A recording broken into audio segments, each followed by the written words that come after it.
നമ്മൾ വിചാരിക്കും വളരെ പ്രശസ്തരായ ആളുകൾക്ക് മാത്രമാണ് ഈ സൈബർ അറ്റാക്ക് കിട്ടുന്നത്. താരങ്ങൾക്കും നേതാക്കൾക്കും മാത്രമല്ല, വളരെ സാധാരണ പാർട്ടി പ്രവർത്തകരും വീട്ടമ്മമാരും വരെ ഈ സോഷ്യൽ മീഡിയയിൽ ഈ അധിക്ഷേപങ്ങൾക്ക് വിധേയമാകുന്നുണ്ട് എന്നതാണ് യാഥാർത്ഥ്യം.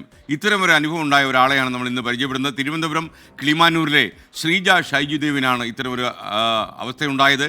ശ്രീജയുടെ പരാതിയിൽ കോടതിയുടെ ശക്തമായ ഇടപെടൽ വരെ ഉണ്ടായി. കാരണം സാധാരണക്കാരനെയൊക്കെ തന്നെ ഇങ്ങനെ ആക്രമിക്കാൻ ഈ സൈബർ ഇടങ്ങളിൽ ചില നെറിയിട്ട ആൾക്കാർ തയ്യാറാകുന്നു എന്നതിൻ്റെ ഉദാഹരണം കൂടിയാണ് ഇവരുടെ അവസ്ഥ. ഫേസ്ബുക്കിൽ വ്യാജ പ്രൊഫൈലിൽ നിന്നും വാട്സപ്പിൽ വ്യാജ നമ്പറിൽ നിന്നും നിരന്തരമായി അധിക്ഷേപം. വ്യാജന്മാർ എല്ലാ അതിർത്തികളും ഭേദിച്ച് രൂക്ഷമായിട്ടായിരുന്നു അതിക്രമം. സാധാരണ വീട്ടമ്മയാണെങ്കിൽ തകർന്നു പോകാൻ ഇത്രയും മതി. എന്നാൽ ശ്രീജ ഷൈജുദേവ് തളർന്നില്ല, പോരാടാൻ തീരുമാനിച്ചു. പരാതി നൽകി. പോലീസ് അന്വേഷണവും ശക്തമായി നടന്നു.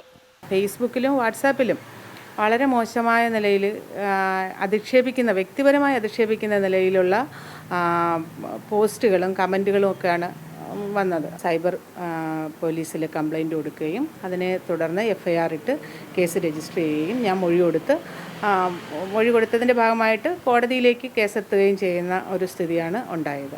22ഓളം പേരെ ചോദ്യം ചെയ്തു. ഇതിനിടെ 3 വ്യാജ ID വിവരങ്ങൾ ലഭ്യമായില്ല. പോലീസ് കോടതിയെ സമീപിച്ചു. കോടതിയിൽ നിന്ന് ശക്തമായ നടപടിയുമുണ്ടായി. അപ്പോൾ അതിൻ്റെ ഭാഗമായിട്ട് ഫേസ്ബുക്കിൻ്റെ CEOയെയും അതുപോലെ തന്നെ വാട്സാപ്പിൻ്റെ ബന്ധപ്പെട്ട അധികാരികളെയും ഒക്കെ വിളിച്ചു വരുത്തുന്നതിന് കോടതി തന്നെ ഉത്തരവിടുന്ന ഒരു സ്ഥിതി ഉണ്ടായി. അപ്പോൾ കോടതി ഉത്തരവിട്ട് അതിനുശേഷം അവർ ആദ്യം വന്നില്ല, രണ്ടാമത് വീണ്ടും കോടതി നോട്ടീസ് കൊടുത്തു.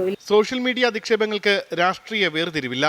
ഏത് പാർട്ടിക്കാരായാലും അതിൽ പാർട്ടി എന്നുള്ളതൊന്നുമില്ല, രാഷ്ട്രീയമൊന്നുമില്ല. ഏത് രാഷ്ട്രീയ പ്രവർത്തകരായാലും അത്തരത്തിൽ രാഷ്ട്രീയ പ്രവർത്തകരായാലും അല്ലാതെയുള്ള ആളുകളായാലും സാമൂഹ്യ മാധ്യമങ്ങളിൽ കൂടി ഇത്തരത്തിലുള്ള മോശമായിട്ടുള്ള നിലയിൽ വ്യക്തികളെ അധിക്ഷേപിച്ചുകൊണ്ടുള്ള രാഷ്ട്രീയ പ്രചരണം നടത്തുന്നത് അത് ഒരാളും ചെയ്യുന്നത് നല്ലതല്ല എന്നുള്ളത് തന്നെയാണ് അഭിപ്രായം. CPM പ്രാദേശിക നേതാവും കിളിമാനൂർ ബ്ലോക്ക് പഞ്ചായത്ത് മുൻ പ്രസിഡന്റുമാണ് ശ്രീജ.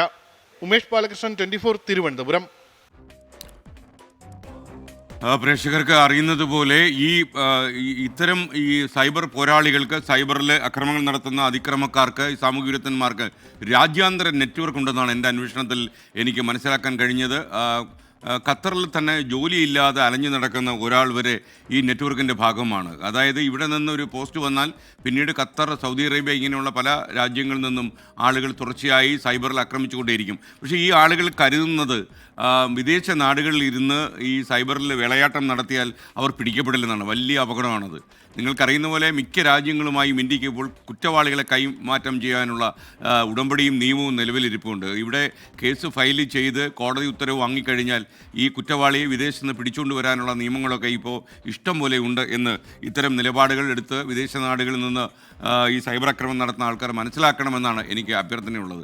കാര്യം ഒരു തൊഴിൽ തേടി വിദേശ നാട്ടിലെത്തുകയും അവിടെ 50 ഡിഗ്രി ചൂടിൽ പണിയെടുക്കുകയൊക്കെ ചെയ്യുന്ന ആൾ വൈകുന്നേരം കക്ഷി രാഷ്ട്രീയത്തിൻ്റെ പേരിലോ അല്ലെങ്കിൽ മറ്റെന്തെങ്കിലും താല്പര്യത്തിൻ്റെ പേരിലോ ആളുകളെ അധിക്ഷേപിക്കാൻ ഇറങ്ങിയാൽ കട്ട പുകയാകും ജീവിതം എന്ന് മനസ്സിലാക്കണം എന്നാണ് എനിക്ക് അവരോട് പറയാനുള്ളത്. പ്രവാസികൾക്ക് കൂടി ഇത്തരം ആളുകൾ അപമാനമാണ്. കാര്യം പ്രവാസികൾ ഏറ്റവും താല്പര്യപ്പെടുന്ന ഒരു വാർത്താ ചാനലാണ് 24. പ്രവാസികളുടെ വിഷയങ്ങൾ അവതരിപ്പിക്കാനും 24 താല്പര്യം കാണിക്കുന്നു. അതേ പ്രവാസികൾക്കിടയിൽ പുഴുക്കുത്തുകൾ പോലെ ഇങ്ങനെ ചില ആളുകളും എന്താ ചെയ്യുക.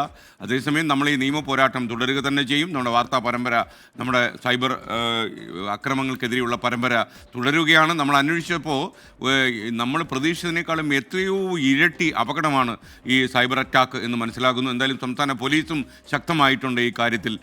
കോടതിയും ഒക്കെ തന്നെ ഇതിനെക്കുറിച്ച് അവെയറാണ് എന്നാണ് ഞാൻ മനസ്സിലാക്കുന്നത്.